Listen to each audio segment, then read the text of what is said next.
Live on a First Friday Miracle edition of Cleveland Browns Daily. I am merely Bo. He is the great Z. You're back, baby. Oh, baby. Feels good to be back. Good to see you. You look fantastic. We're 2 weeks. Is it 2 weeks?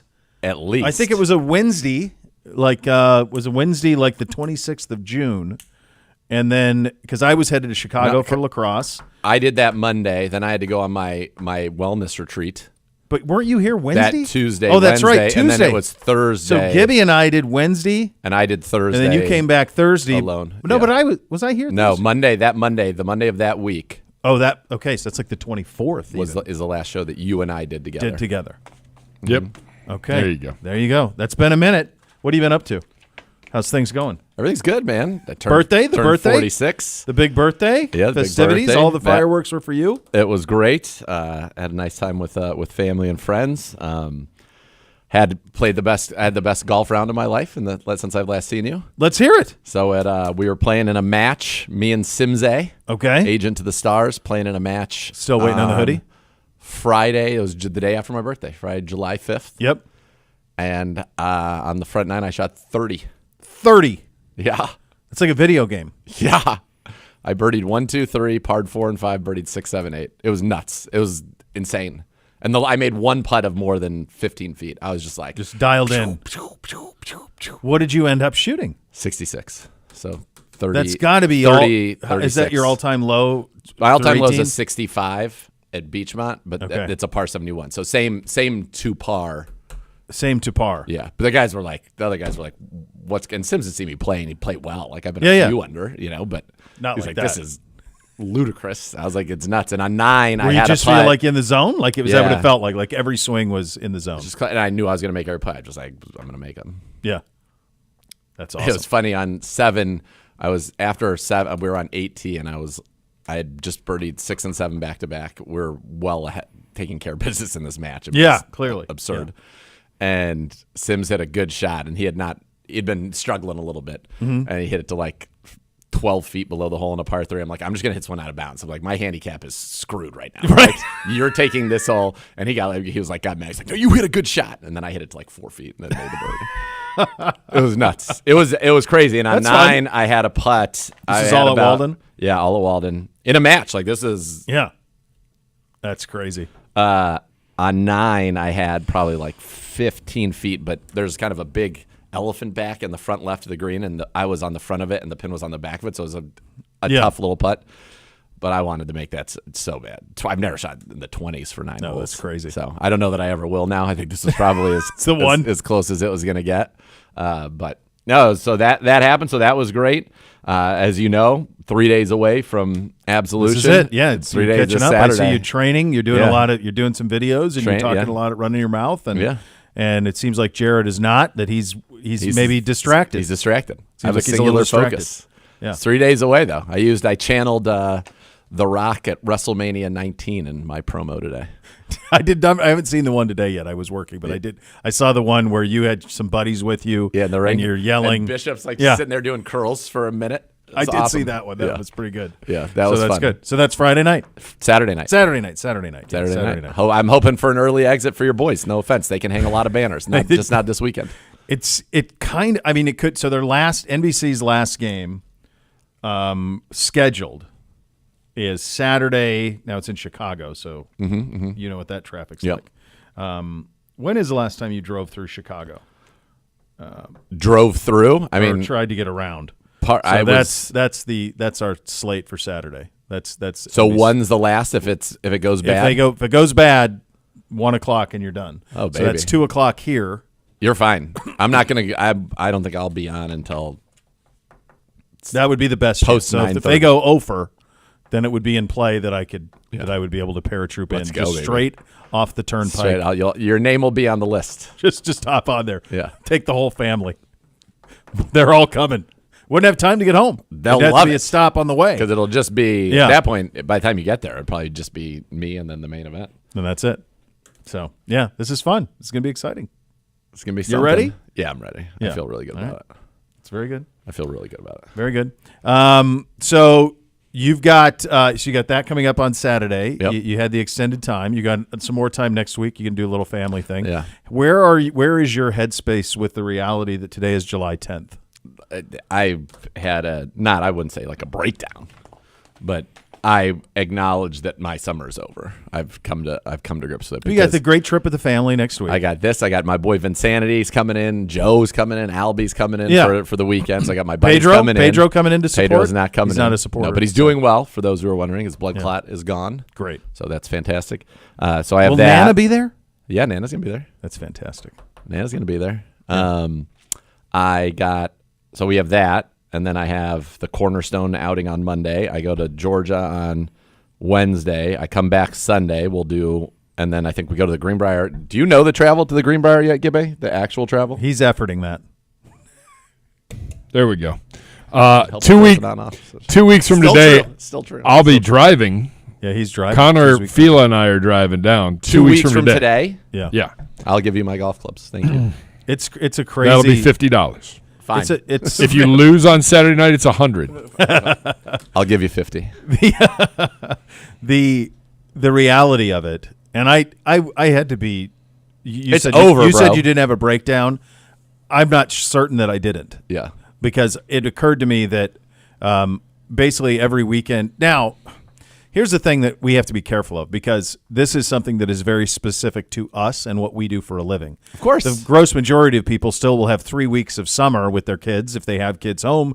Those go well into August September 20th. and October, which are great. Yeah, and they're out there living. But that ain't the case here. Over. It's done. I felt like it was over when I got back from my wellness retreat, because it was my birthday week, and then this week, and then You're like Bootsy. My birthday week. Yeah. That's a Shock that is it's not such a a birth Bootsy month. line. That is so Bootsy. Like it's like, why one We day? didn't celebrate I need it a week. all week. No, but he likes I'm a just week. saying, it was How a many G- celebrations did you have? One. Just on my birthday. There was no other. So I had a dinner with some friends on the 3rd, but I don't know. It wasn't like for my birthday. The dinner was happening. Was there a without toast me. I in was your away. honor? At one point, yeah. Okay, Because so I was then- there. And then that's I a went out with the celebratory. Feudies on Friday. Okay. And had another. What about it Saturday? Another Was one. there a little Was Saturday? Saturday? Did you toast to your birthday? No, I don't think so. Okay, Saturday so- was just me and Okay, so you had just three. You had the three. Yeah, couple just- celebrate birthday week though. That struck me funny because that's a Bootsy line for sure. Well, I love a him. Bootsy. Is he Bootsy is he birthday excited weeks. about? Is he excited about Saturday? Is he putting the Maloik on everybody so that He we was can get there? Yeah. I don't. He's Who's playing in this? all NBC and Beamsy are both playing. And Bootsy's just He's along for the ride. So yeah, Beamsy's games are early. I mean, they're all early Saturday morning. Beamsy's games are 8, 9:40, and 11:20. Okay. So they're both A bracket teams. So like it could go bad. We're down some guys, so it could go bad. But it's really that 1:00 game Saturday that'll be the determining factor. So we'll see how that goes. But we need them both to go out, it has to be 0-6. or not necessarily 0-6, 2 but and it has 4 to could be get a it done. losing. Like if they both go 1-2, then I don't know that you would advance to knockout if you went 1-2. Like Probably you'd not. have to go 2-1, I think, to be able to go to knockout. So that's in play. That's Okay. very much in play. It went pretty well. NBC's team finished third in their bracket in the tournament in Rockford, and Beamsy's team lost in the semifinals in their tournament. So Beamsy's team went 5-1. So this feels- NBC went 4-1. I think this tournament's a little bit up from that though, and all of the games are tight because everybody's good. It's gonna need so to there's be a no lot. blowouts. There's no blowouts. Every game's 5-3. Every game's tight.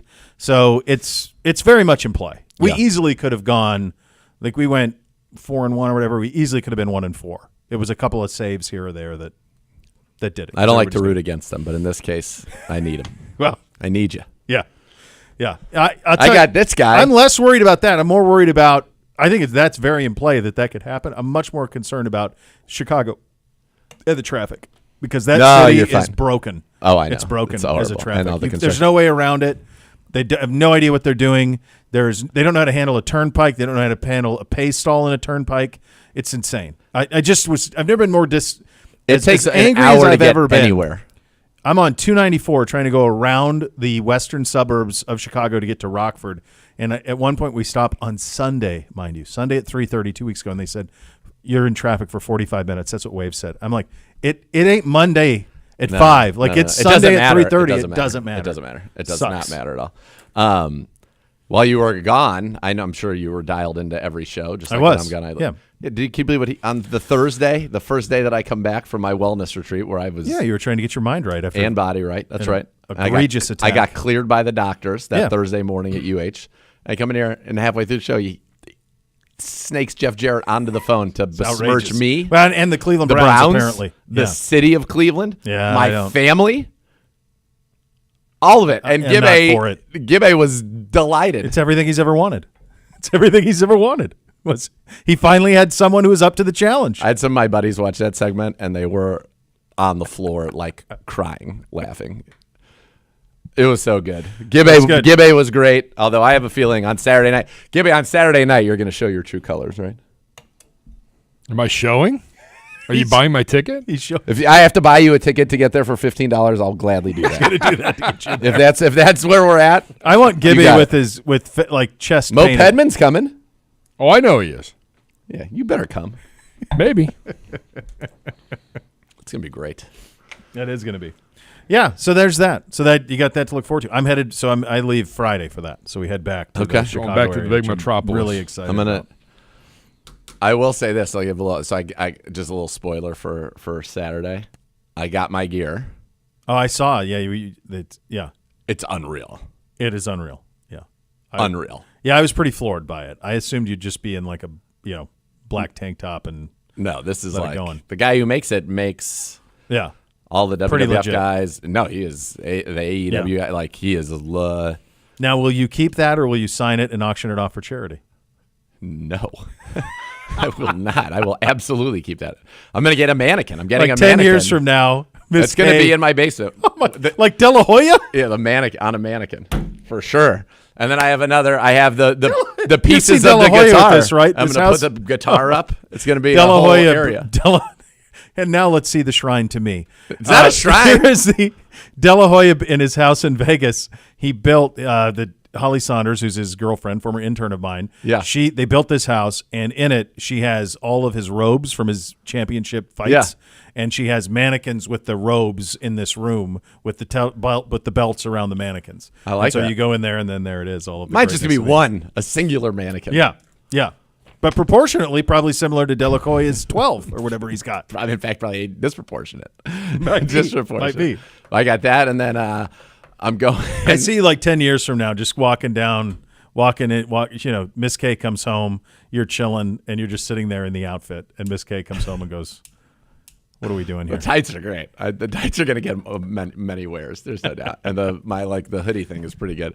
But I'm also going, first time in my life, I've never done this. Uh-huh. And I have to do it because I have developed such an egregious farmer's tan or a golfer's tan. Sure. That it's like, it looks, I'm wearing a T-shirt. Okay. But as you would be, you're a man and you're 40 and you play golf. For sure. There's nothing wrong with Yeah. that. But I'm going to be wrestling.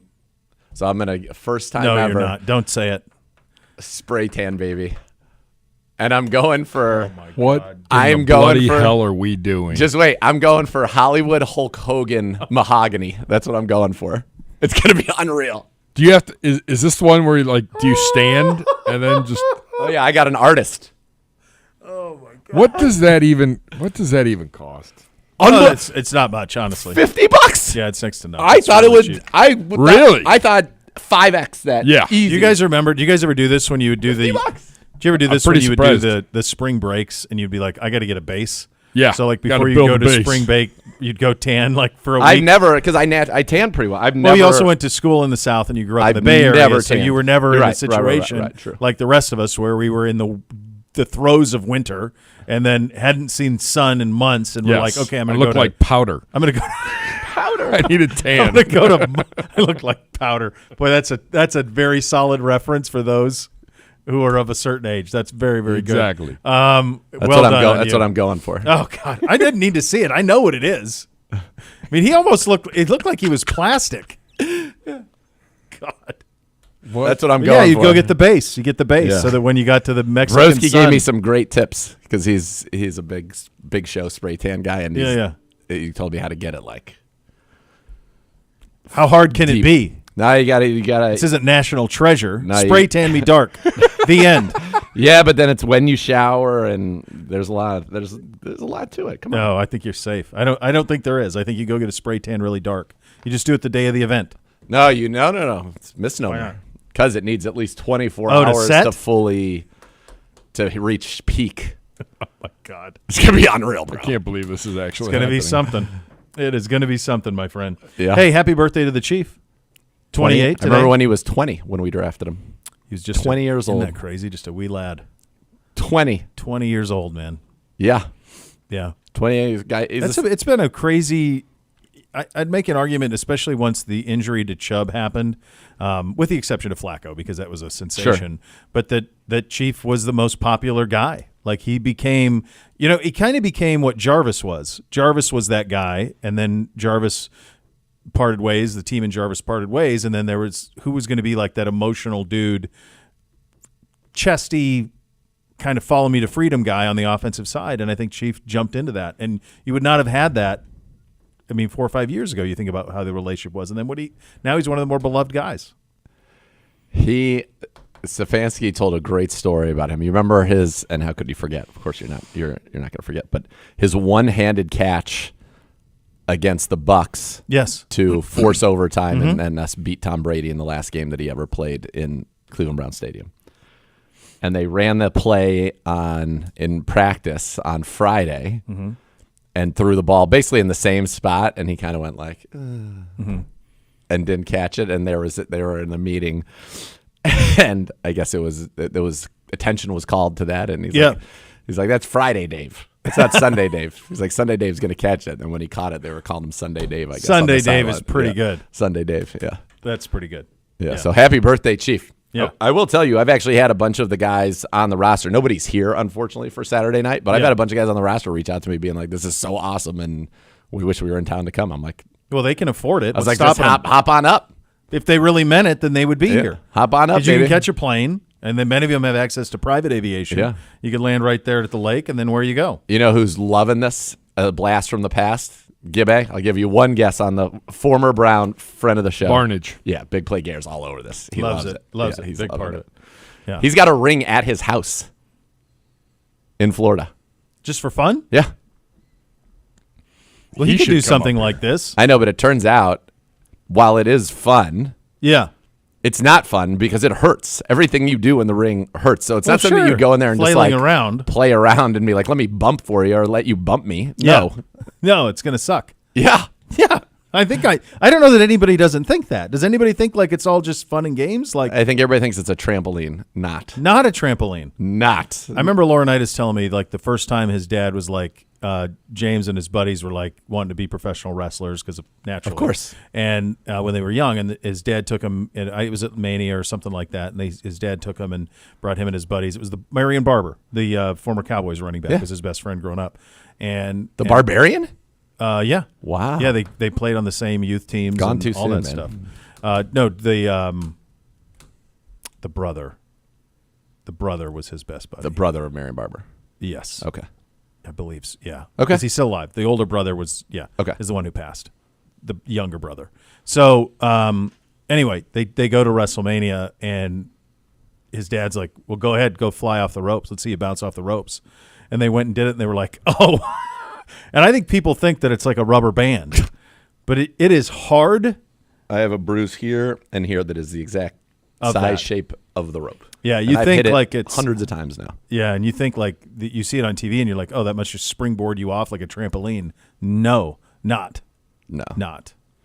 Dom Barber, I think, was Okay. Marion's brother, who was his. By the way, I'm big on the recruiting circuit. Yeah. I saw your boy landed a couple of top 5 linebackers.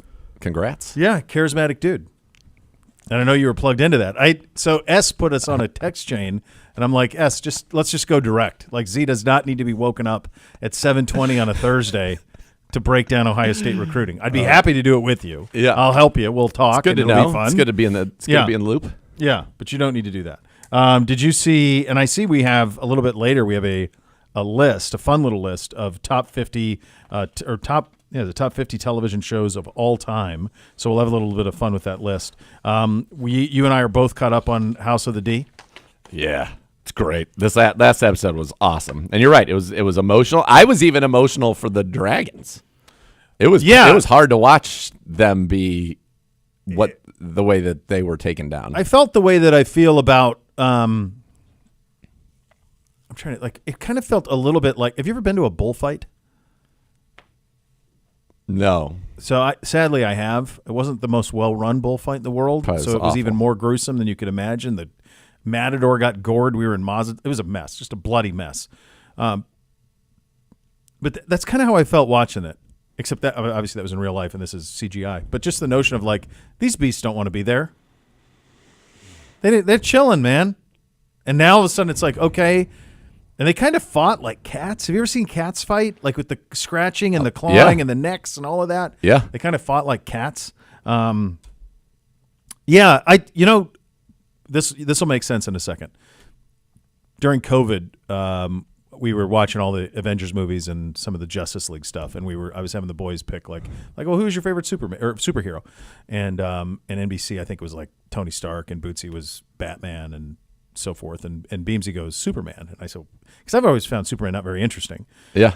And he goes, and I said, well, Beamsy, why'd you pick Superman? He goes, because he can do everything. I said, it's a good answer. He really is impervious to all except for a jewel that is found, kryptonite. But it's not even on this planet. It's on Krypton. It's got to be brought in. He's impervious, and I thought that's a pretty good answer. That makes sense. That's how I feel about these dragons. We spend all these time worrying about houses and castles and all of this. Just fly a dragon and it's done. But what's wild though is that they're going to be gone. Well, they are.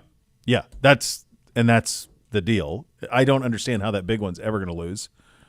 It feels like it doesn't even feel to me like three of them make that big of a difference.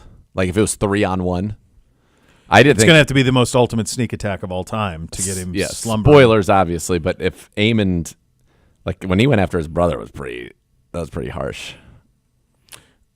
Yeah, but then I think it all adds up. Of course, it all adds up. Also, there can be I don't like you. I should have the job, the role you I have. Don't know. But These I'm people gonna, marry their kill nieces. You? It's you embarrassed me in a brothel. But there's more than that. Remember when he couldn't get a dragon to be his own? His brother was in with Rhaenyra's kids and brought him the pig.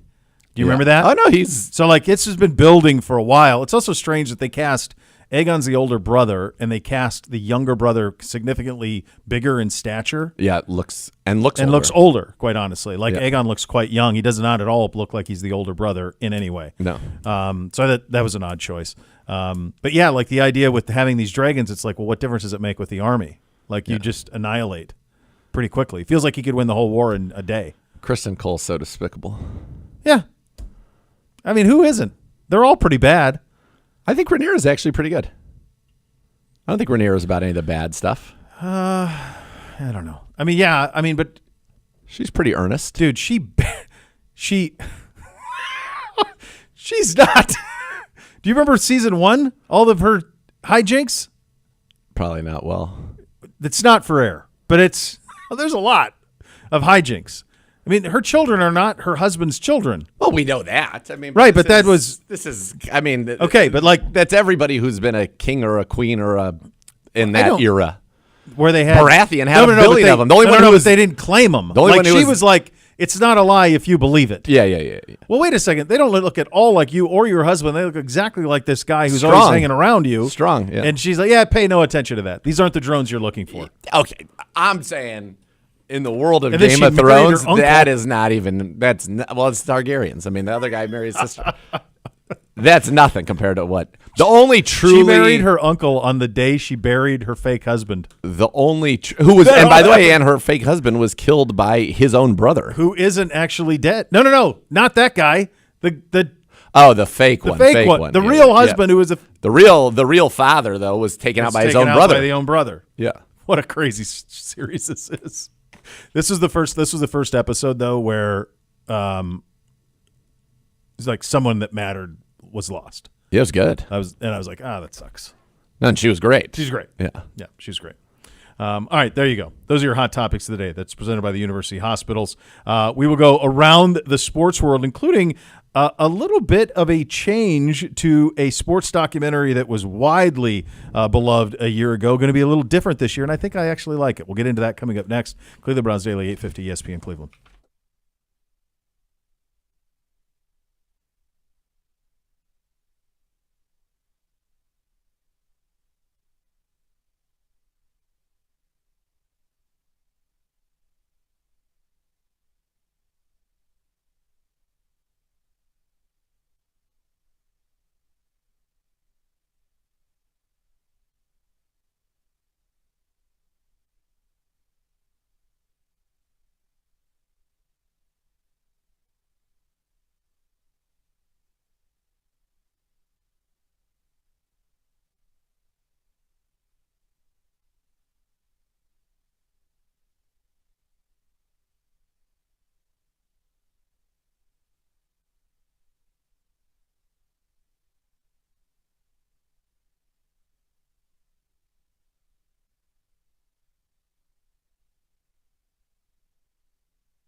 Billy Joel and Rod Stewart together for the first time ever. It is Friday, September 13th, Cleveland Browns Stadium. Tickets are on sale now.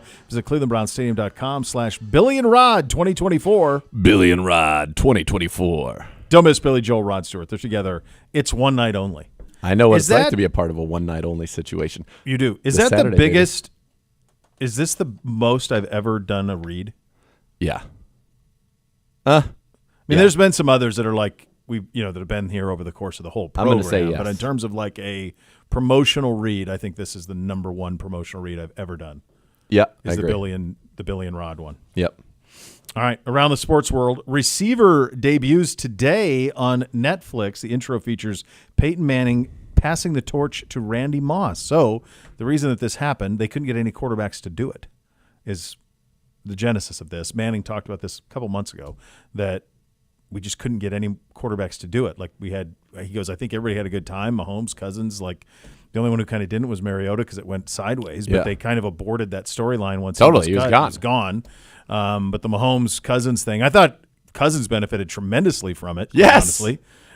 You saw him as a much, much more likable light than I ever would have known previously. For sure. But he couldn't get any quarterbacks to do it. He got a lot of no's, and so they pivot and they go receiver. And I think this has a chance to be pretty sweet.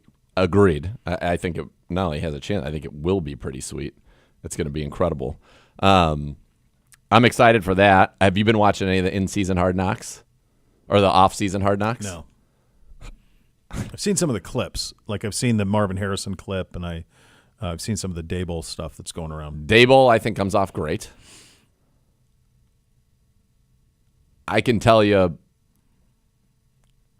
I don't know how I want to word this. Easy. Easy? Yeah, easy. There he is. He's That's better it. solo. That's all You're you a one-man need. act. One-man solo. act. You're one man. You Don't need a two. band. One man. Yeah. One man. Yeah, just Not a one duo. man. Solo Not a act. Solo act. That's Yeah. right. Yeah, solo act. Watching that makes me feel so good about our front office and our processes Yeah. and the way that they communicate and the knowledge that is in those rooms I feel very, very good that we have a competitive advantage over certainly some franchises in the National Football League with the way that we operate and the quality and the intelligence of the people in that room. And also, I think, just to further that, I don't know exactly, I can connect the dots, but I think you and I talked about this a lot around the draft. We talked about it with the re-signing of AB and Kevin. To finally have an organization that's all rowing in the same direction. Yeah. Unified voice, all with similar thought, similar way of going through it, similar process. Are run this way, and I think you can just look at this one previous to this regime and see that they're not. That a lot of times that it is a power struggle. We were talking about Game of Thrones, House of Dragon. There is a Iron Throne-ish feel to a lot of these NFL teams of it's I have the final say, and they undercut each other left and right. I don't know if that's what's happening in New York, but that certainly happens around the league. And a lot of times you will hire a coach and then a GM, or a GM and then a coach, and unless you hire them both at the same time and they are symbiotic, it's tough to find true synergy. It is, and as I said, I feel very, very fortunate with everything that is going on right now in our building. And I think as a Browns fan, you should feel very good about the things that are going on in our building right now. And I think it's an interesting show. It's unbelievable access. It's really fascinating access. And I think that you see how certain things are done. I think what's interesting is kind of the battle between – I think that there's a place for traditional scouting, and I think that works very well. That's the meat and potatoes of it, watching the film, watching the tape, drawing your conclusions. And then there are also analytical things that can, stats or trends that buttress your observations and can lead you to a very strong conclusion. There was one thing that really stood out to me when they were talking about Christian Wilkins, the defensive tackle, and one of the scouts I think that they showed said something along the lines of, "Yeah, Christian Wilkins, he's good and all, but he's not a difference maker on third downs." And somebody who was watching the show, and he now signed a huge deal with the Raiders, right, this offseason, like a massive deal. And he was coming off a career high 9 sacks.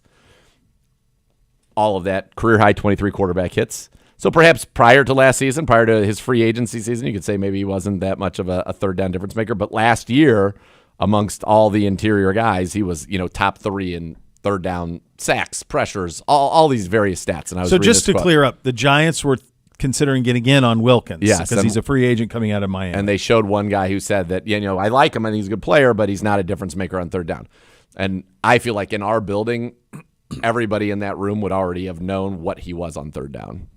Would have already had those stats that knew where he ranked in pressures, where he So ranked when the in, guy says this, he does not have the information, or no one in the room has the information. No, it's anecdotal. That's factually not correct. Correct. It's just I don't think he's good on third down, or he doesn't seem like he's good. He's on not third as down. tough a difference maker on third down. Well, but actually, he is. Actually is. Actually, he's quite dominant. Right. On third down. So it's stuff like that those are subtle things and little things, but I think that our building, because you have everybody working together in the front office, that not only are the scouts with their eyes, but they're armed with all that information so they can say, oh, here's something I think, let me go verify. No.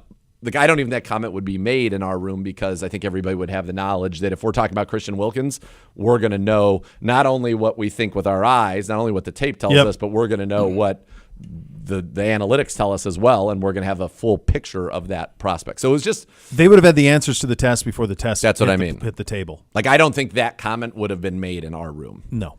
By anyone. No, because you would have known better. At any level. Right. You would have been armed with the data right. that would have matched up. That's what I'm saying. Yeah. So in that way, it makes you feel good about what's going on. Do you have a theory as to why it is not getting the buzz that normal Hard Knocks does? It's off season. It is kind of a dead period. I think for real football people are really enjoying it, but it's tough. The summer is a time to be out and about and to be unplugged and to be, taking vacations and getting outside. And, at the winter when I'll get on my soapbox forever. Let's regulate the time. It never needs to be light until 9 o'clock at night, as wonderful as that is, but it certainly never needs to be dark at 5 o'clock at night. Never. So let's just hit a sweet spot in here. We'll enjoy it. Great. But I think that's it. In the winter, that's when you consume a lot, because you're bundled up inside. Yeah. And it's dark early, and you're like, all right, well, we'll throw on some shows. Right. But the Hard Knocks training camp is a phenomenon. It's a phenomenon because that's getting you ready for the football season. Because people are hungry for it. Yeah. And I think the reason the in-season one has to this point been pretty tepidly received is because we are already getting all of our football. It's too much damn football. This off-season one really should be happening in real time and it could go right after free agency and almost up to the draft. Then you'd have the last episode be right after the draft that would show okay, how we made these draft picks. So it covers kind of combine, free agency, draft, and maybe it's spaced out a little bit. You only have an episode every couple weeks or whatever. But I think that would be, now it's the summer. We already know Saquon Barkley went to the Eagles. It's cool to see the story of, them saying, there's one guy on there in their state was what's our identity if we don't have Saquon Barkley?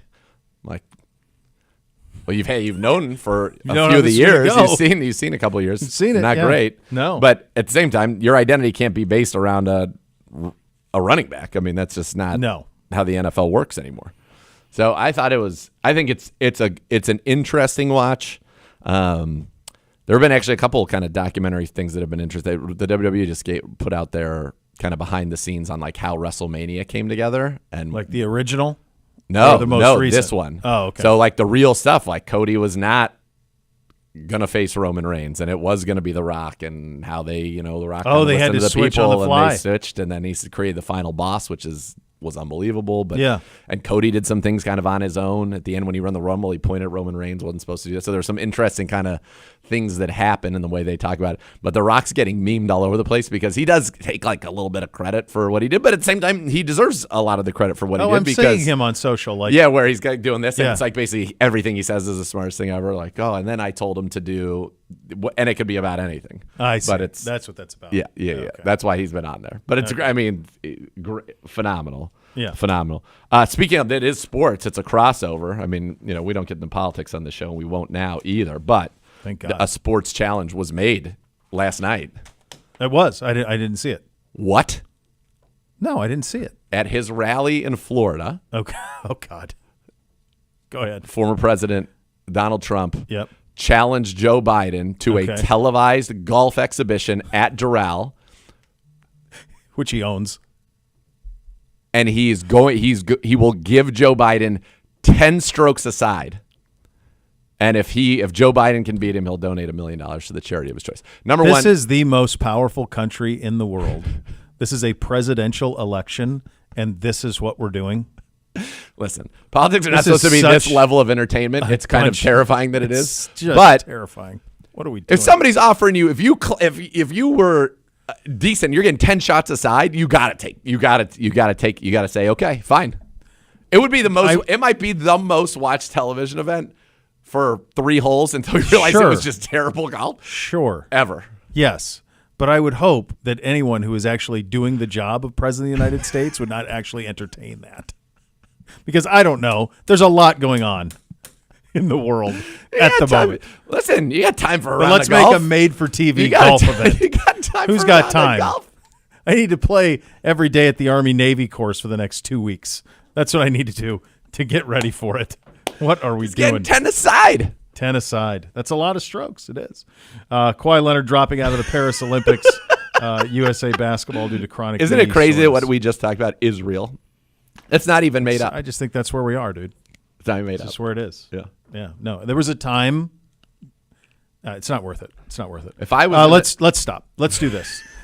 This is slightly less controversial, and there's less room for us to get in trouble. Yeah. On it. This was the sports. Big 12 Media Day. This is slightly. This is a little. No, this is slightly less. Slightly less. Yeah. So he's actually the number 3 ranked player in the college football video game, which is coming out. This running back, Ollie Gordon. Yeah. He's one of the best running backs in college football. He was pinched for DUI back on October 30th. Now he's 20, which I think is kind of critical to this. And head coach Mike Gundy made the decision not to suspend him at all. Right. So he was asked about it. And here's what Mike Gundy, who, by the way, still wears a mullet. It's unbelievable. Like a really coiffed, like Billy Ray Cyrus mullet. Here's what he had to say about it. So I looked it up on my phone. What would be the legal limit? Like in Oklahoma is .08, and Ollie was 0.1. So I looked it up, and it was based on body weight. Not to get into the legal side of it, but I thought really 2 or 3 beers or 4. I'm not justifying what Ollie did. I'm telling you what decision I made.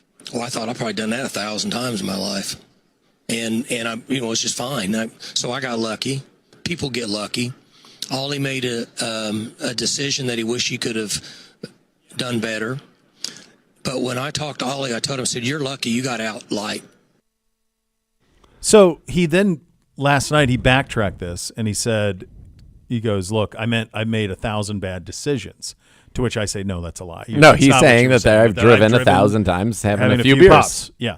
And guess what? Most people out there listening have too. Yes. And I have, and I'm sure I won't speak for you, but I'm sure you have, and everybody has. Yes. Like it's one of those things where that happens. But it's one thing for everybody to acknowledge that, yeah, I've probably done that a few times. It's another thing for a football coach to say it. And then it's quite another thing for the fact that the kid's 20. Well, he said the quiet part out loud. That's what Yes. we keep saying. He said, yeah, like. But the kid's 20 too. So there's that part of it. It's not He's just. not even 21. No, he's not Right. of legal drinking age. So is it different in Oklahoma? No, we have a national That's standard, a federal, don't we? right? I think so. Isn't it? It's 21 everywhere. Is it? Even I'm in New pretty sure. Orleans? I think the only place it's not 20. No, I'm pretty sure we have a national. Do we have a national drinking age? It feels like it. I think it's mean, 21. Turning 21 was a big deal. Yeah, it was a very big deal. Yeah. I think it's a big deal everywhere. Yeah, except Canada where it's 18. But yeah, I think so. I think that so. It's 21. National, it's 21 everywhere. National standard, yeah. Except in Canada. Yeah. God bless. 45 and minutes from college. Yeah, 19, thriving. Further for me, but that was a popular destination in the summertime, would be to head up there. Yet those days you didn't need a passport. There was just the border agent, and he'd say, what are your purposes? We're going to go have a few pops. Oh, okay. Drive safe. We're going to cram the 4 carloads of people behind us into one room at the Days Inn in Windsor, and we're going to tie one on tonight. The good news is we are not driving. The bad news is it might look like a refugee camp by the time we're done. Windsor has many things that a young college person would enjoy right there in Windsor. Yes. Yeah. All right, there you go. A great many things. Yeah. Yeah, they got a lot A going veritable on cornucopia. all right, we'll do a little position preview heading into training camp coming up next. You listen to Cleveland Browns Daily, brought to you by Bally Bet, sports betting partner of your Cleveland Browns, now live in Ohio on 850 ESPN Cleveland.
Homeowners, your roof ready to withstand another harsh winter. Don't wait until it's too late.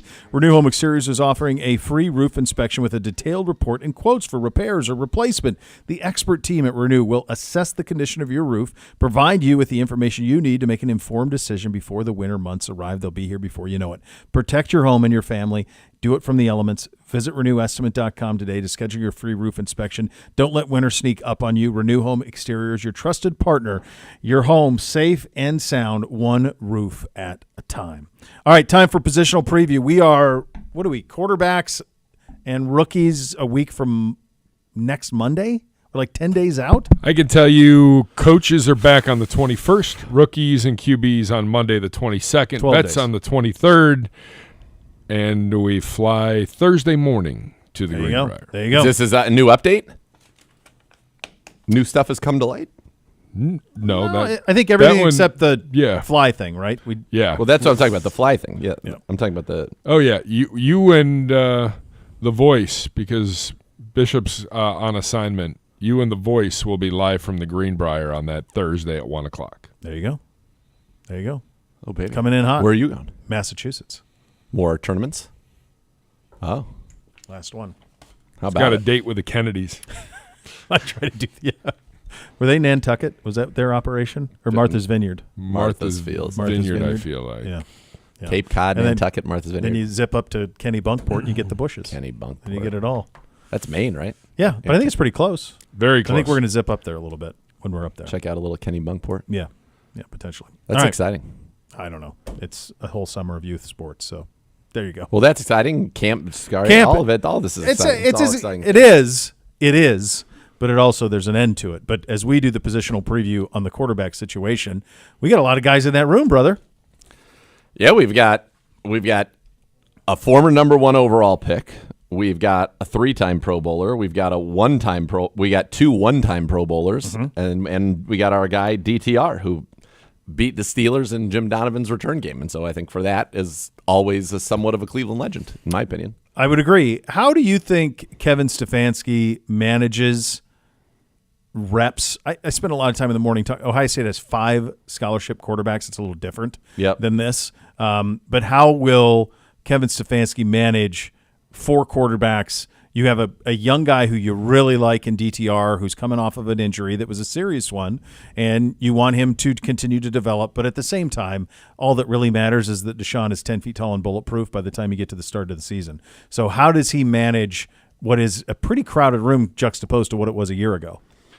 Your singular focus is on Deshaun Watson. I mean, that's the way that it's got to be. I think that's the way that it will be. He looks great, by the way. I know people.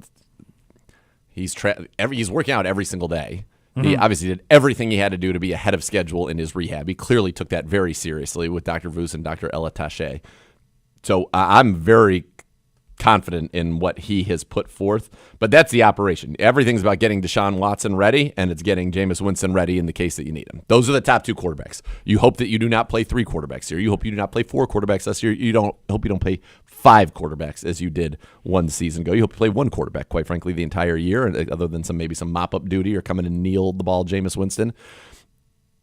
This is about Deshaun Watson, so the reps should be based on Deshaun. Then you should have reps be based on Jameis and getting him comfortable in the event that he does need to go. And then you're going to get reps for Huntley and DTR when you can, and that's going to be it. It goes back to why they should be having those leagues.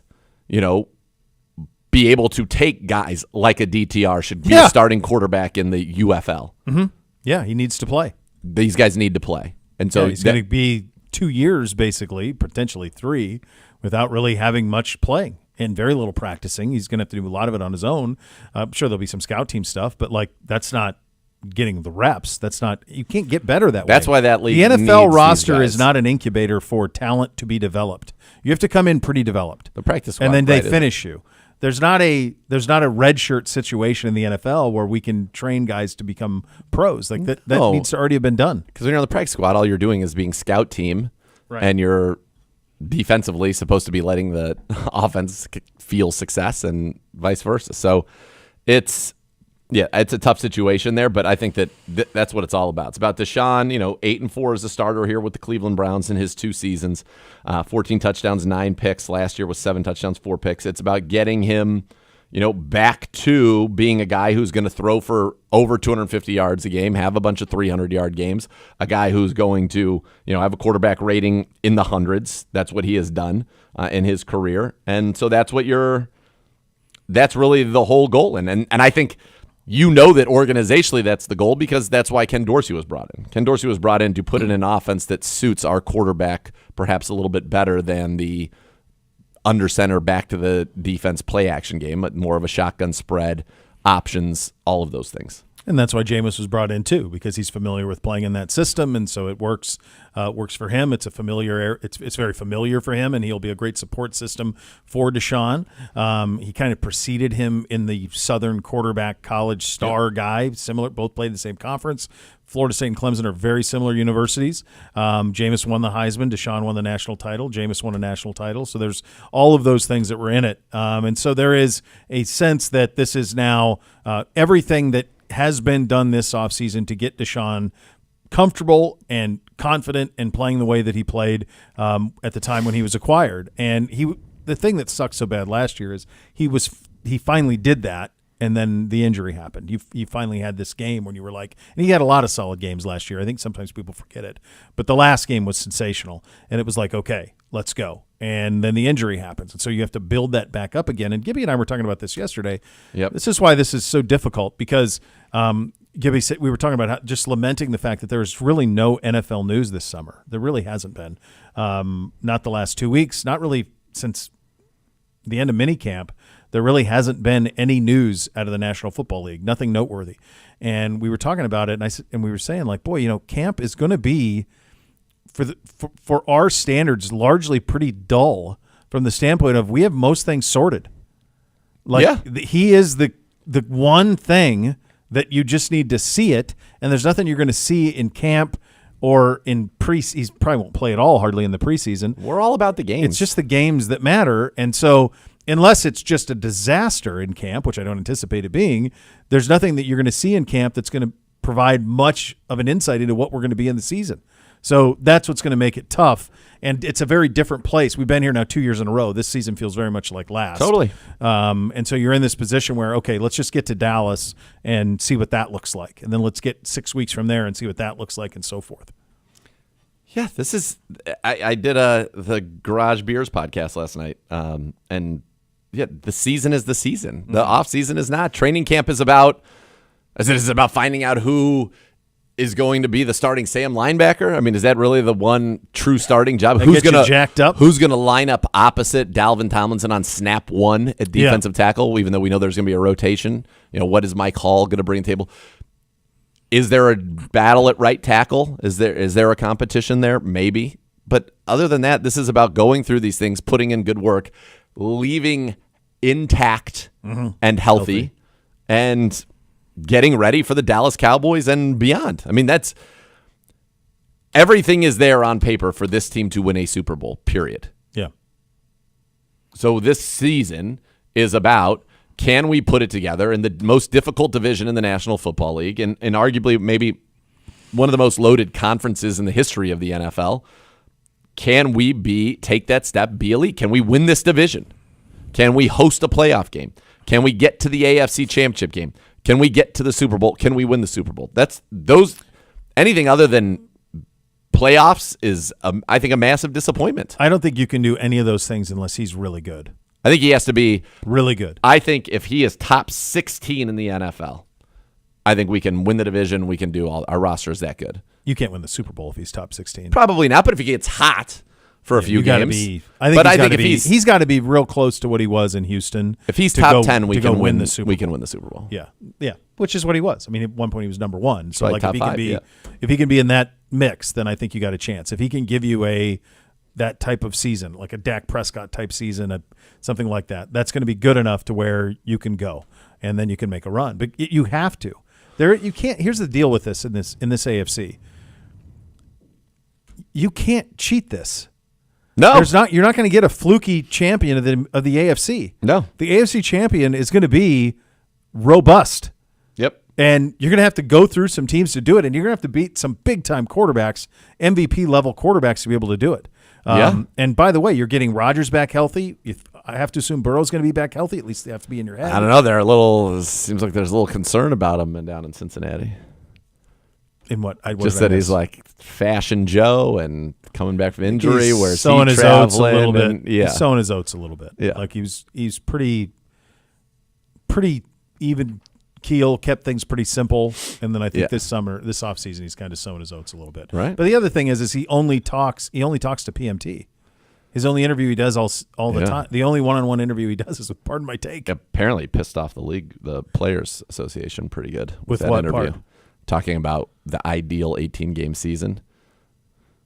What would the Players Association? What was their Because beef? they are against the 18-game season. Oh well, it's So coming. then Like you can be against it all you want, but it's coming. Just they felt like it weakened their leverage that there were players who were actually already like, oh yeah, here's a plan we'd be into. Oh, I see. Yeah, they have no leverage. There's going to be 18, and that's it. His plan obviously is nonsense too. You're never going to have an all-star game in football in the middle of the season where the whole league's going to take a week off and you're going to go play a game. Like no, would ever do that. You could. I don't even know that you'd even go do the skill competition. Hell no, you wouldn't. Some guy runs a route and look what happened to Miles in dodgeball or whatever the hell that was. Yeah.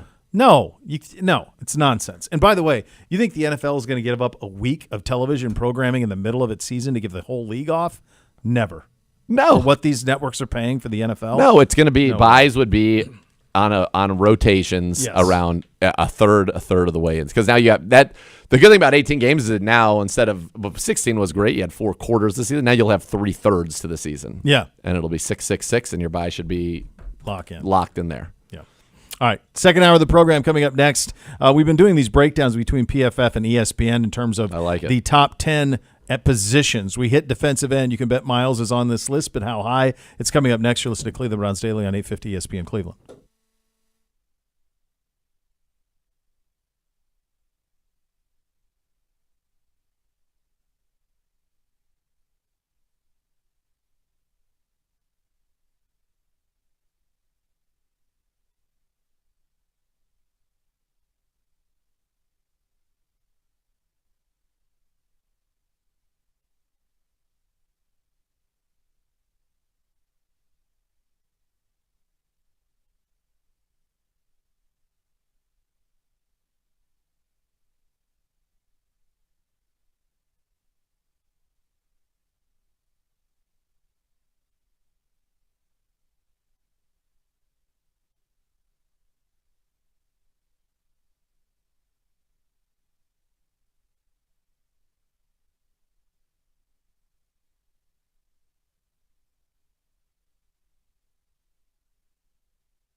All right, welcome back in. Cleveland Browns Daily, 850 ESPN Cleveland. Bo and Z with you here on a fine First Friday edition of the program. Gibby and I did the running back rooms comparing PFF and ESPN. So remember, and just a refresher for you, the ESPN list is put together by Jeremy Fowler, and he talks to scouts and executives and I love to that. come up with this It's list. a fun thing every year. And then there's a PFF list that theirs is just they come up with the numbers, and they plug in the numbers, and it spits out the return. Yep. Now, what was interesting is the running backs, Gibby, I think, only had one difference, right? Correct. Running backs only had one difference, and it was largely even similarly ranked.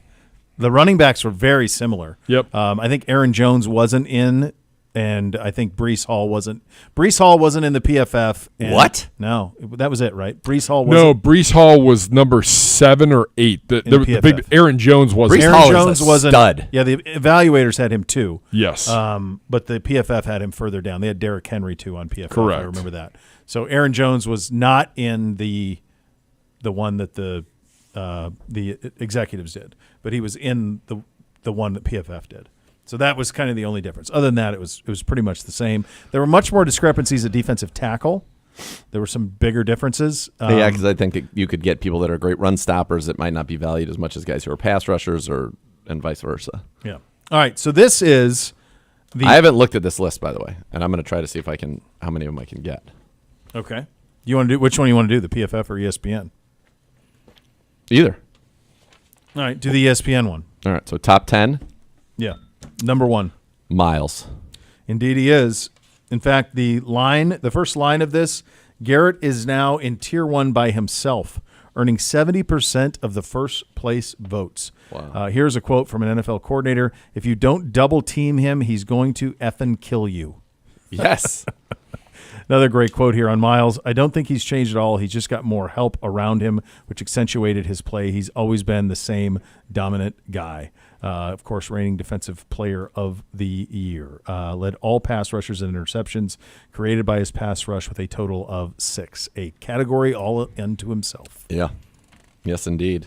Pretty amazing that we're going to go in a situation where continuously you're basically going to have Joe Thomas or Myles Garrett on your lines. It's incredible. Like an argument is one of the greatest 5 greatest left tackles ever, and Myles is on a trajectory now, one of the greatest edges ever. Yeah. All of those things.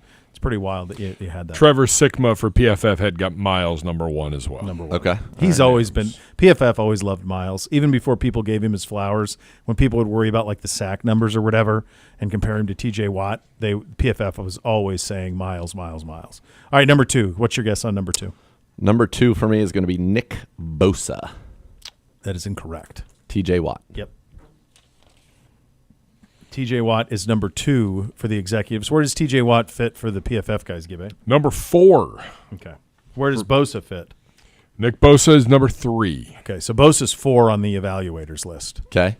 Of TJ, they write he can be one high-ranking NFL official. He can't be labeled a high motor guy. He's just exceptionally hard to block, probably the hardest in the league. He has technique, power, counters, violence, bend, everything you want. Pretty amazing that one family produced JJ and TJ Watt. Yes. And their brother who's a fullback. That's right. Who's a rando Jeez. fullback. Like nuts. Absolutely nuts that happened. All right. So we have Bosa's number 4. Bosa's 4, so we're looking for number 3. So Bosa on the comments on Bosa, awesome player, tough, explosive, can bend, can turn speed to power, plays his ass off, have to account for him all the time. He's one big muscle, has extreme leverage power, just a knack for disruption. Yeah. He was number 4 on the executive list. All right, so you're looking for number 3. Micah Parsons. Bingo. Unreal athleticism for position, twitch, speed, bend is phenomenal. His issues are really more in the run game than anything else.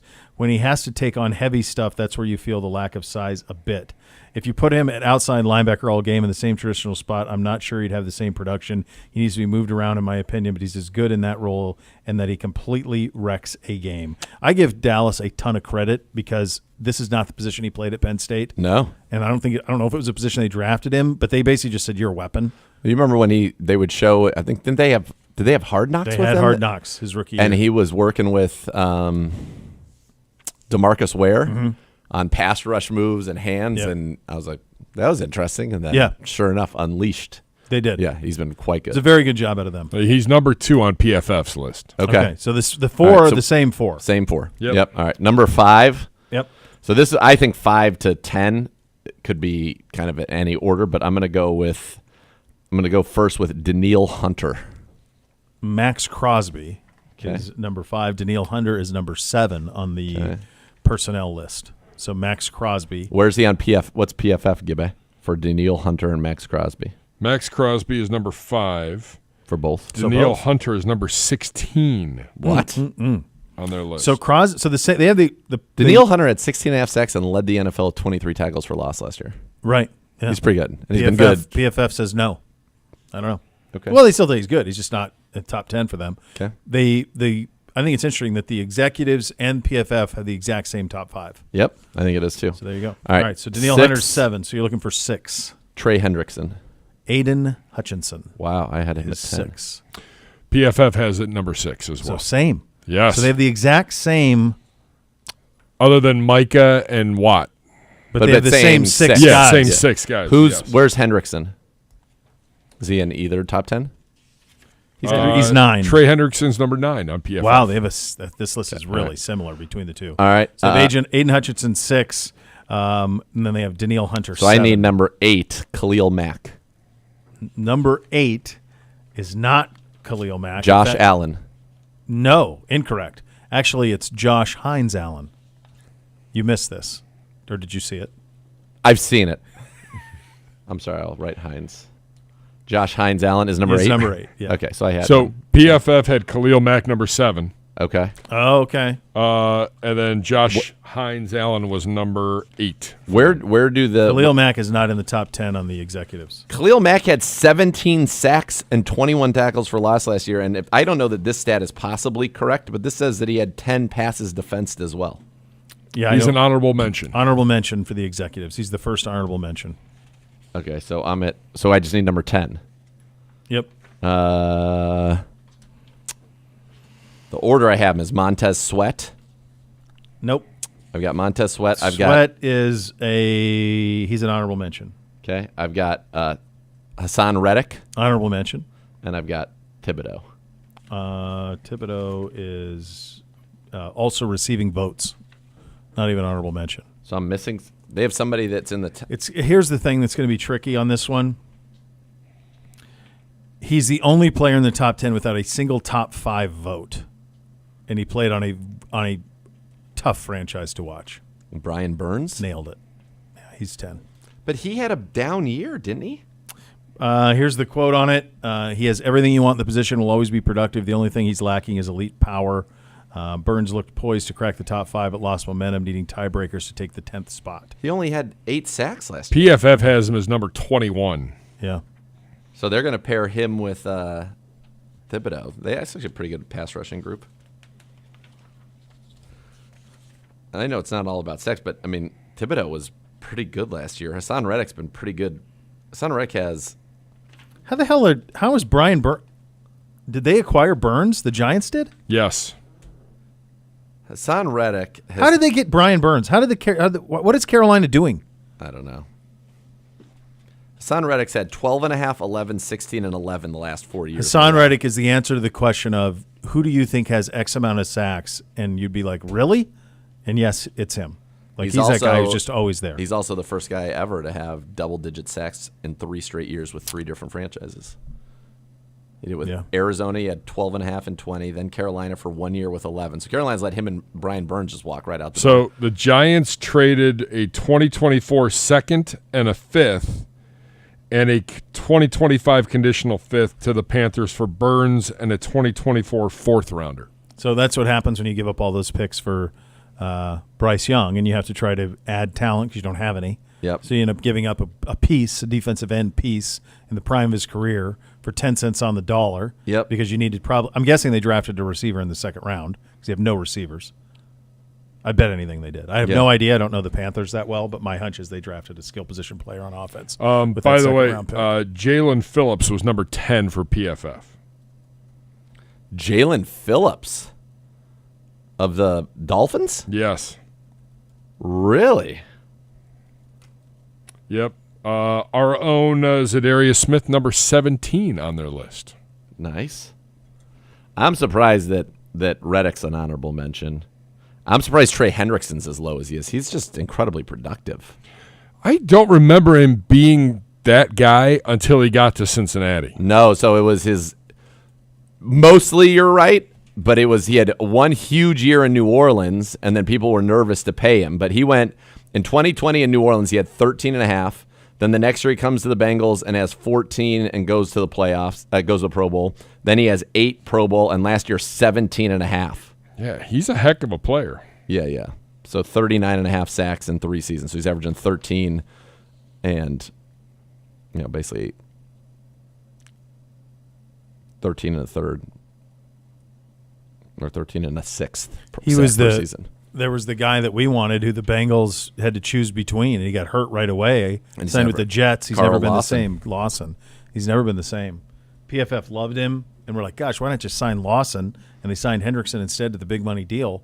And then Lawson got hurt, and he's never been. So he missed all of 21, Yeah. had 7 sacks in 22, and then last year only played 6 games, and I think he was hurt, and who knows. So you said the And he's Panthers out. acquired the Browns pick was the second rounder. Second and a fourth this year. Yeah. And So then they went- conditional fifth next. Yeah, so they went Xavier Leggett in the first round, which would have been – whose pick would that have been that Carolina would have had that was 22nd overall? Wide receiver out of South Carolina. It's not their own. No. Jonathan Brooks, the running back out of Texas, so that would have been the second-round pick, so weapons. Then you said fourth-round pick, that's tight end, Jatavion Sanders out of Texas. Oh, yeah. So they went three out of the first 4 picks were weapons. So they got Leggett was 32 overall via Buffalo, is what it says. Via Buffalo, round 1, pick 32. Round 2, pick 46 was from the Rams. Round 3 was their own pick. Round 4 was their own pick. Round 5 was their own pick. Round 6 was their own pick. Round 7 was from Pittsburgh, There you go. is what it says here. Yeah, there's not a lot of path there. No. No, not at all. Not great. That's not Is Hassan Reddick going to actually play for the Jets in I don't know. 2020? He doesn't need to. It's fine. Yeah, we don't need it. I don't need these AFC teams getting better. No. I don't care. We got enough of them to deal with, man. It's absolutely brutal, this side of it. Really good crop of defensive ends in the game at the moment. Still a bit later, we will get to the top 50 television shows of all time. This could potentially be a little higher, lower, better, or worse. Could be in play here as well. So we'll get to that. You're listening to Cleveland Browns Daily, brought to you by Bally Bet, sports betting partner of Cleveland Browns, now live in Ohio on 850 ESPN Cleveland.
You're up.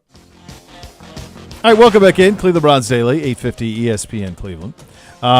You have this was Monday into Tuesday was the anniversary of the decision, and we were talking about the USA Olympic stuff and all of the stuff. And the LeBron was voted the best player at the U.S. Olympic trials this year. By the way, the best on the select team was a 17-year-old kid out of Maine named Cooper Flagg. Yeah, that kid's who's going to play at Duke. Nasty. He was a dude. Really a dude. Brock and I, we were talking about it yesterday, and my kids have told me about him like when he was a 8th grader, a freshman or whenever. Dude, you got to see this guy. I've been hearing this guy's name forever. So he can shoot the basketball. He's an early entry. Like he should be a senior in high school. He graduated early to go to Duke a year early. So he's been great. But I was thinking that we were talking about having like 20 years of LeBron, and I'm curious your thoughts on this. So I made the case of when I read actually a tweet that I found that I wrote on the eve of the decision, the night of the decision. And I said, I just don't see any way that he would ever leave Cleveland this publicly, that this would be the biggest heel turn in the history of professional sports if he were to break up with that team on national television. You had that correctly. He did not. That's my point. So then he spent the whole next year kind of learning from that. He was very naive, learning from it. And then he started finding ways to make amends for it. Even the next year, like his tone changed, and then he was a little bit more comfortable. Then he came home, I'm coming home, all of that, and then it's fine. You win a title, blah, blah, blah. I would say the first year in Miami, that first finals against the Mavericks, he was kind of a wallflower in that series in the sense that J.J. Barea was guarding him, and he wouldn't post him up. But then I think he kind of, for a little bit, when they got hot, he embraced being the heel. And yes. That's when they were the dominant. Next year. Yes. Then the next year he was like, okay. Because I remember he had that ad. The next summer he had the ad of like him driving around Cleveland and like the We Are Witness thing coming down and all of that. And he's like, you want to hate me? You want to do this? Fine. He kind of leaned into it that year. And then he took off. And then they were pretty much unstoppable those 2 years. Manu can make some free throws. Then could have been better. For someone who's been around in the public light for so long, I was shocked at how poorly he managed this Bronny thing, or do you think he just doesn't care? It's got to be the latter. He has to know. Of course he knows the look of it, and he's got so much power. And now with Rich Paul's power and all, you're basically hearing that on the night of the draft that Rich Paul's calling him and said, "Don't draft this guy. He will not." Don't worry, we're not. Right? We aren't. No, you're safe, Rich.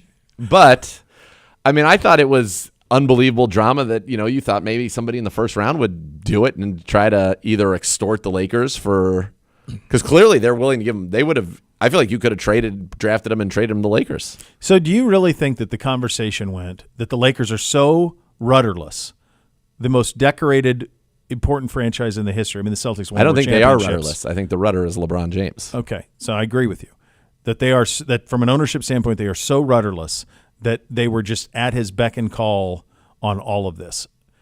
If that is the case, that is a stunning thing, and I think it is the case. I think it is because nothing else makes sense. I think it is the case.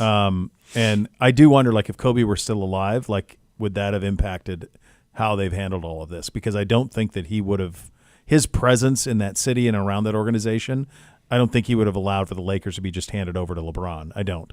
I would say not only Kobe, but even you can take it step if Jerry West was still, for example.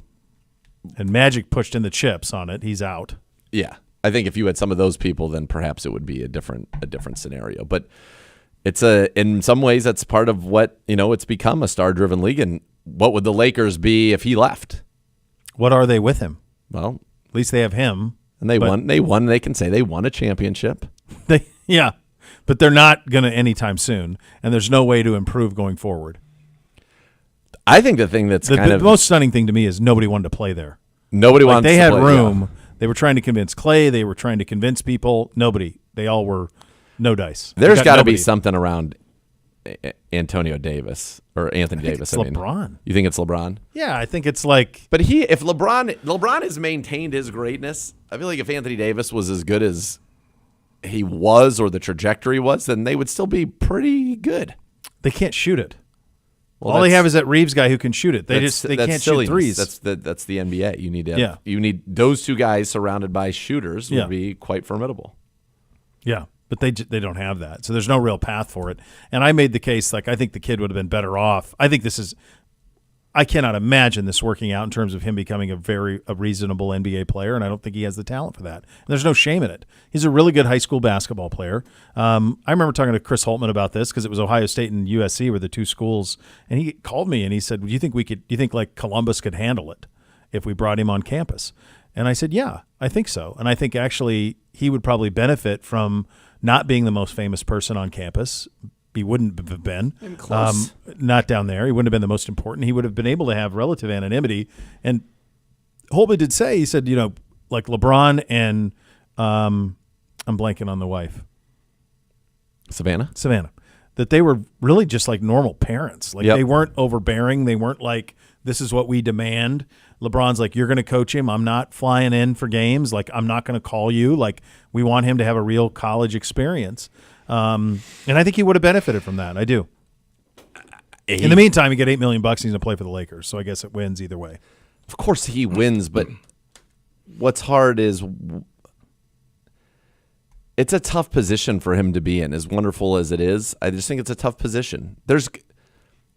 These are grown men at some point, right? In the NBA and in the locker room. I just can't imagine these guys are even going to want him to practice with them, because if he's on your team in practice, he is for sure going to be the worst guy in their operation. Yeah. Yes. Yeah. Yeah. And you're going to have guys getting sent down to the G League who are fighting for their, livelihood and careers, who are better than him. Mm-hmm. And that's not going to sit well, because it is complete nepotism, and it's hard. Now, it's not just because you have half of the great genetics, it doesn't mean you're going to be great. What does it say when people say, well, there's nepotism in ownership, there's nepotism in coaching staffs and front offices? Like, what's the difference here? That's not a public athletic competition. That is more you just don't see it. Yeah, but the incompetence can be there. Totally. Wildly incompetent, and in many instances probably certainly not deserving of the job, and certainly not the best for the job, but they get it. It's not played out publicly as much. No, and hell, it happened in the Lakers when Jimmy Buss was running it. And I don't know if it's a whole lot better with Jeannie, but Jimmy ran it into the ground. Of course, no. Oftentimes, it's because when we can see somebody, it physically. Yeah, you can see it physically. You say, this guy doesn't belong. Yeah. I mean, in some ways, I feel like he being out there is going to look like what some of us in our minds think, oh, man, this is what it'd be like if we were all of a sudden thrust into an NBA game. Yeah. He was a very good high school player. I think he could have had a very nice college career, and probably turned into a nice player, but not this. And so, and now you're on the same bus with your dad, the same planes as your dad, the same hotels as your dad. It's crazy. And they can't send him to the G League, so when's he going to play? Never. He's just going to train? Yeah, it's tough. I just thought he would have learned from the previous thing. You learn when you have a great fallout or you have great consequences. I mean, yes, so he wasn't as liked as he wanted to be for a year. He embraced that. He came back, got a hero's welcome from everybody but Gibbe. You know what I mean? So there really weren't any what did he have to learn? He still won. Surefire. He's won championships with 3 different franchises. He is always going to be in the conversation for the greatest player of all time. Mm-hmm. So he's managed to avoid scandals that have plagued other greats. I always said the only thing he did was choose to break up with the Cleveland Cavaliers publicly. Right. And misjudge how that would be judged. That's it. Everything else, he's crushed. Yeah. No, he's crushed. Yeah. All right, coming up next, top 50 television shows ever. How many of these haven't we seen? I'm curious. A good number, and there's a few that I've never even heard of. All right, we'll get into that coming up next. You'll listen to Cleveland Browns Daily, brought to you by Ballybet, sports betting partner of Cleveland Browns, now live in Ohio on 850 ESPN Cleveland.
Check out the Browns social media channels daily to play the Browns Digital Scratch-Off game for your chance to win club seats and other great prizes presented by the Ohio Lottery, the official lottery of your Cleveland Browns. Time for a little higher, lower, better, or worse. It's presented by Keep It Fun Ohio from the Ohio Lottery, offering easy ways to keep gambling fun. Hello, Gibby. Gentlemen, good to have you both back. Yeah, it's good today to be here, and brother. tomorrow. Yeah, there you go. You're safe. We have 2 more. There's only 2 more Victory Friday shows. Dude, I'm Brock telling and you, I we're are gonna, like, it's 2 more. It's crazy. Like it's We need 11, 12 wins every year, baby. If for no other reason. It's been great. I've gotten a lot of great feedback on it. Yeah, me too. Like, for real. I'm not. Yeah, Yeah, people really I enjoyed was it. I was enjoying it. 2 Fridays ago on my way up to Chicago, we had it on, and it's great. It's really cool. It's fun to hear the play-by-play and relive all of it. So that's been really good. You've done a good job with that, Gibby. Yeah, Thank you, great gentlemen. job. Yeah, I've actually gotten a lot of. It's a rare win-win. Like Yep. it's a true win-win. Yep. Everybody's winning. Got Are you- to get double figures every year. Are we playing Coach? this music because, I mean, unless I'm blind, I don't think it's on the list, which is this It's the already. only this list- TV show music we got. This It's great TV show music, and perhaps that's where we start. bum bum. I mean, the list to me is null and void immediately. So this is the top 50 TV shows ever from VB rankings that combine the ratings from IMDb, Rotten Tomatoes, Metacritic, etc. Animation and documentaries excluded from the list, but the documentaries thing doesn't make any sense because Band of Brothers is in this. That's not. It's a dramatization. dramatization, right? Yeah. Yeah. I guess. Chernobyl too. Here's what I would say. Like, while I think it's insane that Curb Your Enthusiasm is not on this list, this is about a comprehensive way of determining a top 50 thing as you can find when you have 8 different metrics or 10 different metrics that you weigh. Yeah. So, I mean, I can't have beef with how they came about it, even if I have beef with that not being on here. Where's Curb? I don't How know. could Curb not have ratings of this level? I don't So know. The shows not ranked are Curb, some of the notables, Ozark, Entourage, Well, that's appropriate. not right, Walking Sucks. Dead, What does? Cheers, Entourage and sucks. Yellowstone. Ozark doesn't. No, I said Entourage Yeah, yeah, sucks. I think Curb obviously should be on this list. I think Ozark Ozark, yes. is right on the cusp of being on this list. Entourage sucks. Walking Dead, the first 2 seasons of Walking Dead are amazing, and then it just got like it's relentless. How many How more many times are they coming okay, back? they're from the coming dead? back. Can we ever just get out? Can we ever just find the water and get out? Or are we always going to be these things, ghouls? I mean, come on. It just got to be too much. I'm surprised. Cheers is a tough one because it should be on this list. If this is top 50 shows of all time, Yeah. it should be on this list. It was that influential. It was that popular. So it looked to me like this looks like the top best television shows of like the last 40 years is what it seems like to me, or 35 years. So because like there's no Cheers. There's no MASH. There's no MASH. There's no like people sometimes talk. There were some of those dramas that happened, like Dallas or whatever, that were these huge phenomenon, and they're not on this list. It's got to be because the oldest show on here, at least Seinfeld, is right? Seinfeld 80. Twilight Zone 59. Okay, I don't know. Then that doesn't make sense. Cheers should be on it. Yellowstone, its high points are really good, but I don't think it should It's be. not on going to this list. finish. Yeah, and I don't think it should be on this list either. Sons 'cause of Anarchy's not on the list. Correct. That's another one where if it ends after 4 or 5 seasons, it's a lock. But it just went too long. Problem with Yellowstone is I mean, there are times on that show, while it's fun to watch and the scenery's great, where they just abandon storylines. Oh, yeah. Like just forget that happened. We're on to the next. Yeah. So All right. So number 1 on higher or lower this week, and the number 1 TV show of all time, Breaking Bad, according to all of the ratings. Where are you slot on it that? higher, lower, or just right? Well, lower or just right. here's where I am on Breaking Bad. I've never watched it. Really? Oh, I feel like I need it. to. You should Yeah, watch you it. put it at the top Put of the your list time. of things to watch for sure. It's if I can tell you that this is how I feel about Breaking Bad. I think it's the best thing that I've ever seen that I don't ever need to see again. Is that fair? I would agree with that. It's not like The Sopranos. You can No, I don't need to rewatch or pop Band of back in. Brothers. Yeah, I watched it once. Yep. I did it. It was stunning in the moment. Yeah. Stunning. And I can acknowledge its greatness, but I don't ever feel the need to like The Wire or The Sopranos or Deadwood or something where I pop back in and watch an episode. Yeah. I have no interest ever. And it spawned Better Call Saul, right? So it spawned 2 of the top 7. Yes, because they have Better Call Saul 7. I would not have Breaking Bad number 1. I think I would have The Sopranos number 1. But I think The Sopranos has some weak spots in it where I don't think The Wire does. The Wire last season's a little tricky. Those would be the ones that I would be vying between, and Thrones would be right there. Except Thrones for the is last right there. 3 or 4 episodes. Really, So off the, your off the top the last 10, episode according to gets them, off the rails. are Breaking Bad. The end of the last last 2. episode. Game last of 2, Thrones is number 2. Chernobyl is number 3, Which is crazy to me. I watched it. It's a fantastic show. It's awesome, but it's not number 3. bleak. 4, The Sopranos. It's not like Yeah. 5, Band of Brothers. 6, The Wire. 7, Better Call Saul. 8, Stranger Things. not seen 9, Sherlock. You've never seen and 10, Stranger Things. Peaky It's great. Blinders. The kids are getting at the age where they would pretty like close. it. Oh yeah, Well, NBC probably. be the oldest, NBC. yeah. Sherlock's really good. Bootsy would be terrified. Don't show Bootsy. Yeah, no. Beamsy too. Peaky Blinders is awesome. I've never even heard of Sherlock. It's Benedict Cumberbatch as Sherlock. Sherlock Holmes. Yeah. It's pretty good. I watched it when Netflix first popped. It was on Netflix. I didn't watch all of it, but I watched a few Okay. episodes of it. Peaky Blinders is awesome. That's a lot of fun. Fleabag is overrated. I tried to watch that twice. take? No.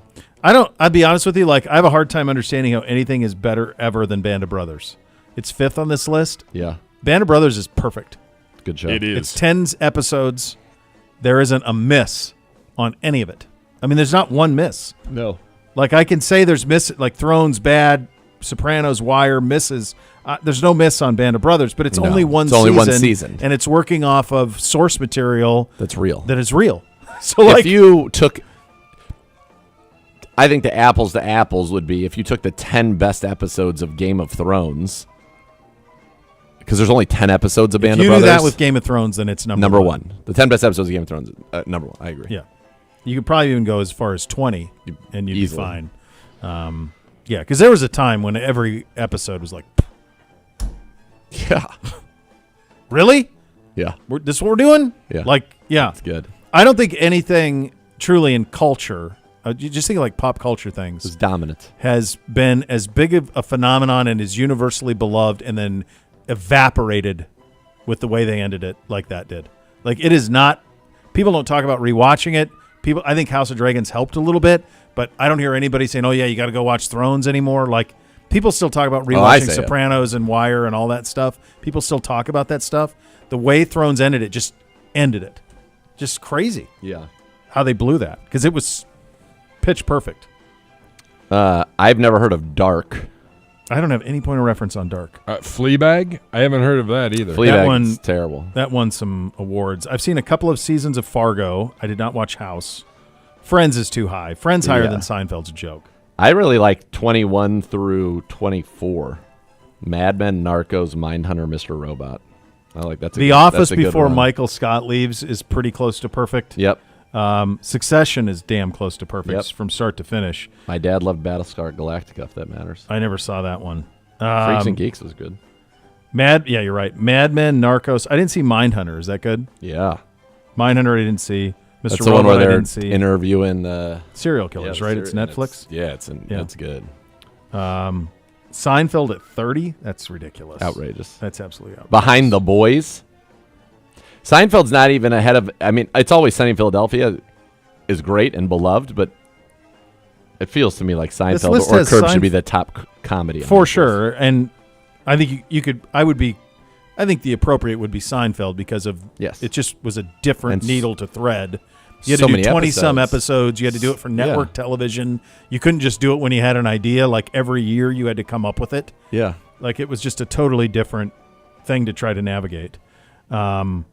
Lost is great. I'm watching that with the oldest right now. That's That is awesome. a good, yeah. Lost is awesome. And I forgot a lot of it. Like I watched the first two. With we're the watching kids. it. I hope We're we watching pick it. it up again. Did they? Yeah. Did No, they like Bryce, it? Bryce was into it. Oh yeah. Yeah. NBC's locked. Like every night we'll watch one episode before he goes to bed because they're only like 45 minutes. Yeah. So he will like go around, God bless him, and like lock all the doors in the house and like lock in. And then he's like, I think I see a red light, Dad. And I'm like, yeah, you're fine. I don't think you do. I think we're fine. We're good. Yeah. But, yeah, it's Lost is awesome. Yeah. But that one they just got a lot, too. I mean, they had a lot of episodes. Deadwood's unbelievable. Did you ever watch The Last of 37? Us?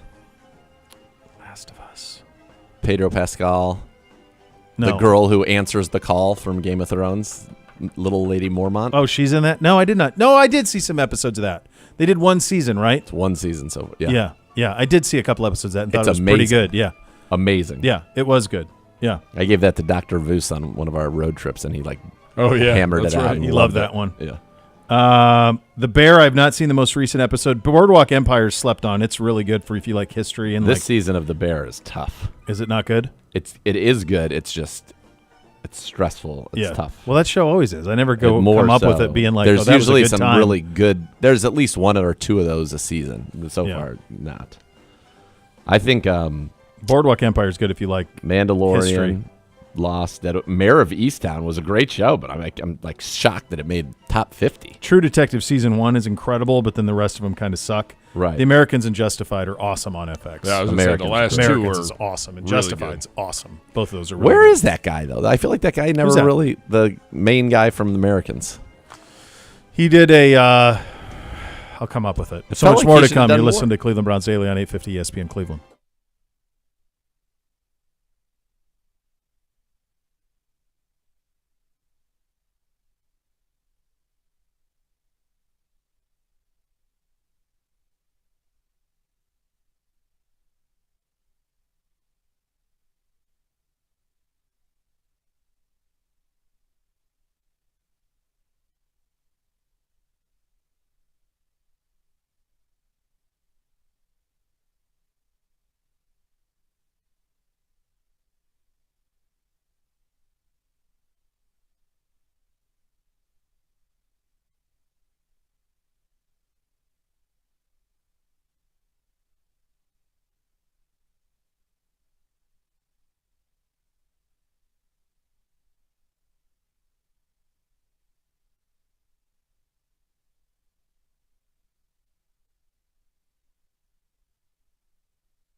There you go.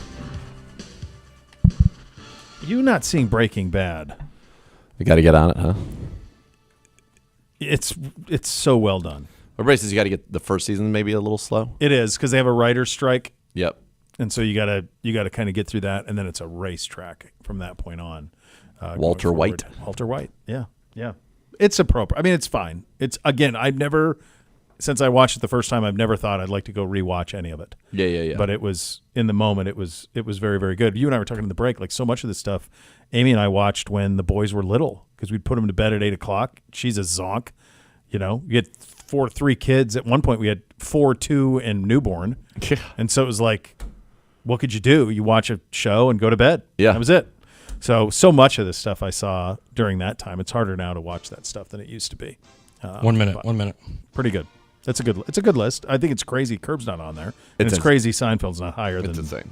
Seinfeld should be the number 1 comedy, I think. Agreed.